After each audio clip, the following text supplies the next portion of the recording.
अगर 4 भाइयों में 3 भाई रोजगार से हैं, 1 भाई बेरोजगार है, तो वो मिलकर उसका ध्यान रखते हैं।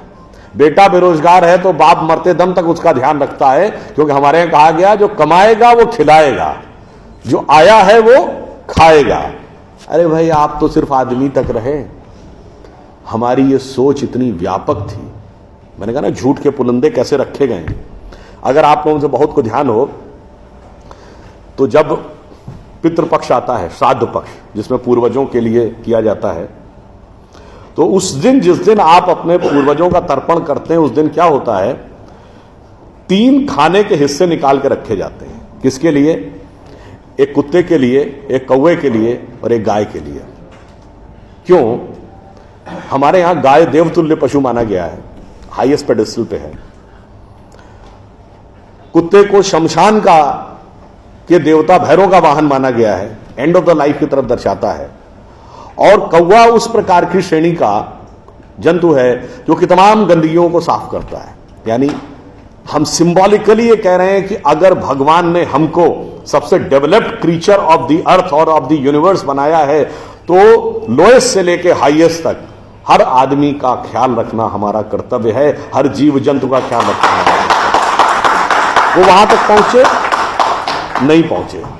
इसीलिए मैं कहता हूं कि सिस्टमेटिकली बैठकर आप लोगों के दिमागों में, हम लोगों के दिमागों में 2-2, 3-3 पीढ़ी से ऐसी चीजें बैठाई गई जिसके ठीक उलट थी। 1-2 उदाहरण और दूंगा। जैसा ये भी ममता जी ने बोला फिल्मों के बारे में, फिल्मों में भी आपने देखा, जैसे उन्होंने बताया, एक ऐसा सीरियलों में कैरेक्टर होगा।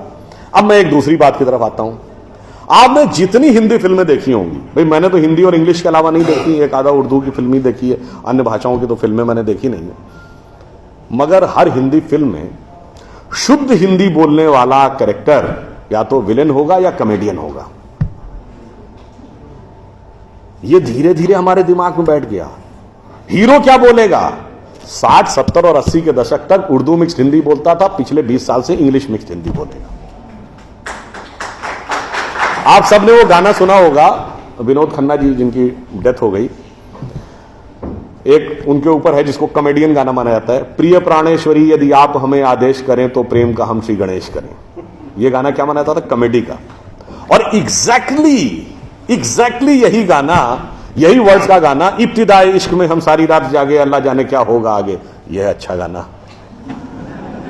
और इतना ही नहीं, जी हाल मुस्किन मुगम्बुर रंजिश बहार हिजरा में सारा दिल है, इसमें दिल के अलावा कुछ समझ में आया नहीं। हिंदी के शब्द आ जाए, अरे साहब बड़ी कठिन हिंदी, बड़ी क्लिष्ट हिंदी कहां से ले आए, अगर साफ साफ उर्दू भी बोल दिया ये कहां ले आए, अंग्रेजी मिक्स्ड होना चाहिए। भाई अंग्रेजी मिक्स्ड होकर हम, देखिए ये सारी चीजें हम लोगों के दिमागों में बैठा ली जा रही हैं। हम कहां जा रहे हैं? एक छोटा सा उदाहरण आपको देता हूं। मैं किसी भाषा के प्रति सम्मान या असम्मान नहीं व्यक्त करना चाहता, एक तथ्य सामने रखना चाहता हूं। अंग्रेजी भाषा में केवल 5 वॉवेल हैं, AEIOU, केवल 5 वॉवेल, और मात्रा पाई जैसी कोई चीज ही नहीं है। इसलिए इसमें साइलेंट का भी प्रॉब्लम है और एक्सेंट का भी प्रॉब्लम है। एक कश्मीरी और पंजाबी जिस एक्सेंट में बोलता है, एक बिहारी जिस एक्सेंट में बोलता है, एक तमिल और केरलाइट जिस एक्सेंट में बोलता है, उसमें भारी अंतर है। मगर जिन लैंग्वेजेस की फोनेटिक्स डाइवर्सिफाइड है, अब जैसे उसमें मैं एक एक्सट्रीम एग्जांपल देता हूं, संस्कृत। आप वैष्णो देवी के मंदिर जाइए या तिरुपति बालाजी के मंदिर, काशी विश्वनाथ या कामाख्या, जब पुजारी मंत्र बोलना शुरू करता है, एक्सेंट में कभी डिफरेंस देखा है? वो भी तो उसी इलाके के हैं। क्यों? क्योंकि आपकी लैंग्वेज की फोनेटिक्स डेवलप्ड है, साइंटिफिक है। उदाहरण के लिए, आप सब ने कभी ध्यान दिया हो या ना दिया हो, हिंदी में कहते हैं ना काखा गाघा अंगा, का जब बोलते हैं तो जबान कहां लगती है? फिर खा में और पीछे, गा में और पीछे, घा में और पीछे, जब अंगा बोलते हैं तो गले से निकलता है। The entire phonetics is designed as per the contour of your vocal cord. एक प्रकार के शब्द एक साथ, तथा दधा ना सब दांत से, दंतव, पापा पापा मां सब होठ से, इतना डेवलप्ड, इतना साइंटिफिक इंस्ट्रूमेंट हमारे पास, और हमें समझाया जा रहा है कि नहीं ये छोड़ दो, ये तो वैसी बात हो गई कि हमारे पास स्मार्टफोन है। मगर दुनिया जो है वो पुराना वाला जो नोकिया हम यूज करते थे उसके पीछे भाग रही है। तो नहीं भी, हम तो उसी के साथ चलेंगे।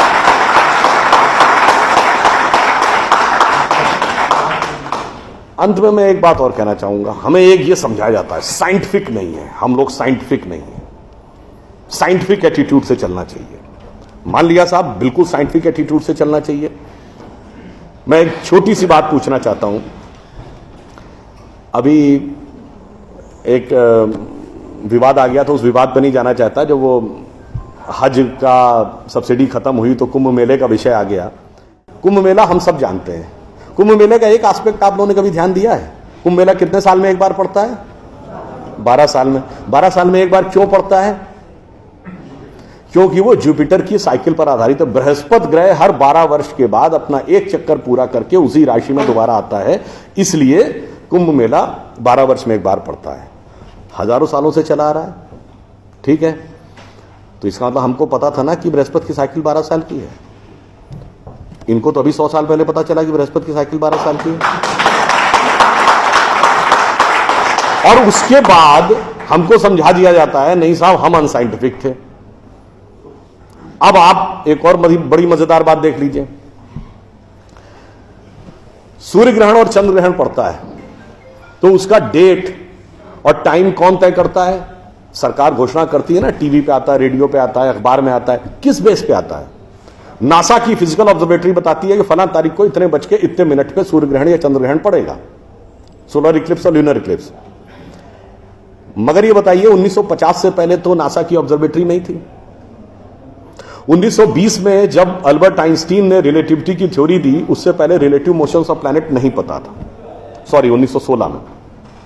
1920 में एडविन हबल एक साइंटिस्ट हुए जिन्होंने एक्सपेंडिंग यूनिवर्स की थ्योरी दी, उससे पहले एक्सपेंशन ऑफ यूनिवर्स नहीं पता था।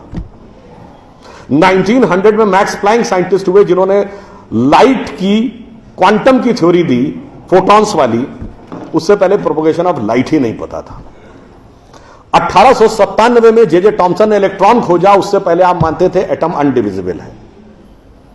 और 1633 में आप ये कहते थे, गैलीलियो को फांसी दे रहे थे इस बात के लिए कि उसने कहा सन रिवॉल्व्स राउंड द अर्थ गलत है। तो भैया आप 380 साल चल के जहां पहुंचे हैं, हमारा पंचांग तो युधिष्ठिर के जमाने से एज इट इज चला आ रहा है 5100 साल। मतलब ये लॉजिक नहीं है, ये तो साइंटिफिक प्रूफ। फिर भी हमें समझाया जाता है कि साहब जो हमने सोचा उस सब हम अनसाइंटिफिक थे, हम गलत थे। बड़ी मजेदार बात है। इन ए स्पैन ऑफ लिविंग जनरेशन, 50 साल में, देखिए ये जो अर्बन नक्सल्स थे उन्होंने हमारे दिमागों में क्या क्या भरा और फैक्ट क्या था।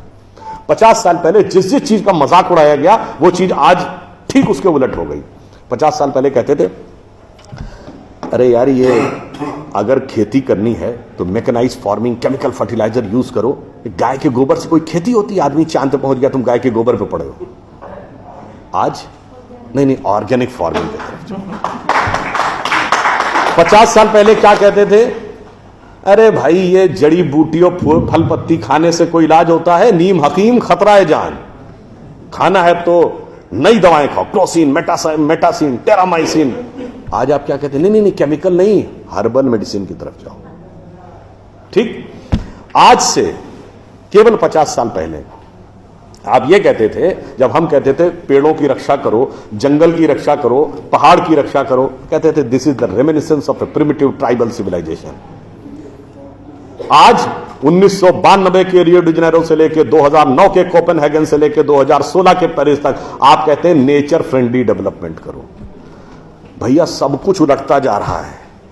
जो हमने कहा, जिसका आपने मजाक उड़ाया, वो सब कुछ सही होता जा रहा। अब मैं एक और बात कहूंगा जिसका कि बहुत मजाक उड़ाया गया, शायद हम लोग कभी ध्यान नहीं देते। भारत में यह कहा जाता था कि ज्ञान प्राप्त करना है तो ध्यान लगाओ। संत महात्मा जाके गुफा में ध्यान लगाते थे, पीर फकीर जाके कहते थे इल्हाम हो जाएगा। तो लोग कहते थे क्या बेवकूफ है, हाउ इज इट पॉसिबल? ऐसा कहीं हो सकता है क्या कि जाके ध्यान लगाया और ज्ञान प्राप्त हो गया? If you want to attain knowledge you must outreach, understand the things, meet the people, visit the place, like what Darwin has done. अब 50 साल बाद मैं आपसे पूछता हूं, आपको न्यूयॉर्क टाइम्स अखबार पढ़ना है तो 2 रास्ते हैं। एक, यहां से दिल्ली से न्यूयॉर्क की फ्लाइट पकड़िए, 16 से 22 घंटे लगेंगे डिपेंडिंग अपॉन योर फ्लाइट, और आज का अखबार कल पढ़िए। और दूसरा है कि मोबाइल पे डाउनलोड करिए खट से और पढ़ लीजिए। क्यों? आपके हाथ में डिवाइस है, जिसने डिवाइस बनाई उसने सॉफ्टवेयर भी बनाया है, और जिसने सॉफ्टवेयर बनाया उसने सपोर्टिंग नेटवर्क भी बनाया है। उसी ढंग से हमारा शरीर एक डिवाइस है, तो इसके अंदर मन, बुद्धि, चित्त, अहंकार और कॉन्शियसनेस एक सॉफ्टवेयर है और उसका कनेक्टिंग नेटवर्क भी है। बस नेटवर्क से कनेक्ट होना है और सब डाउनलोड है। और अंत में मैं एक उदाहरण दूंगा। सब कुछ कहा जाता था कि पैसे के कारण शोषण हुआ, इसलिए खड़े हो जाओ, लोगों के साथ भिड़ जाओ। हमारे यहां परंपरा में त्याग का महत्व था। हम आपसे पूछें, दो राजा बताइए जो सबसे बड़े महान माने गए भारतीय संस्कृति में, राजा राम और राजा हरिश्चंद्र। दोनों इसलिए कि त्याग किया, इसलिए नहीं कि बड़ा बड़ा इलाका अलेक्जेंडर द ग्रेट की तरह कब्जा कर लिया। अब मैं एक आपको उदाहरण देता हूं, वो त्याग कैसे समाज में रचा बसा था। हमारे पूज्य संतों में से एक हुए संत रविदास, काशी के रहने वाले थे। उनके पास भगवान राम की एक मूर्ति थी। काशी नरेश उनके पास गए, कहा जाता था इतनी सिद्ध मूर्ति है, आप कृपया इसे मुझे दे दीजिए। ऐसी मूर्ति राजा के पास होनी चाहिए राजभवन में, ना कि इसमें मैं इस मूर्ति के वेट का 10 गुना सोना आपको दे दूंगा। उन्होंने मना कर दिया। उन्होंने कहा जी इसके वेट का 100 गुना सोना दे दूंगा। उन्होंने मना कर दिया। तो राजा को थोड़ा क्रोध आ गया। उसने कहा ऐसा है रैदास जी, आज जिस झोपड़ी में रह रहे हैं इसमें जितना सोना आ सकता हो नीचे से ऊपर तक उतना भर लीजिए, उतना मैं आपको देने को तैयार हूं। तो एक बार उनकी पत्नी का मन आया कि भाई ऐसा बढ़िया ऑफर नहीं मिलेगा, अब हमें इस पर विचार कर लेना चाहिए। रैदास ने क्या जवाब दिया? एक मोरो राम नाम धन, एक मोरी आशा, ऊ धन आई है ई चले गई है, ना चाहे भगत रैदासा। मना कर दिया। रैदास जी क्या थे? वो जूते बनाते थे, आज की परिभाषा के अनुसार दलित थे। अब आप आइए, संत कबीर जुलाहा थे, आज की परिभाषा के अनुसार ओबीसी। जब उनके बेटे ने भगवान के भजन के बजाय पैसा कमाना शुरू किया तो कबीर ने क्या कहा? उनके बेटे का नाम था कमाल।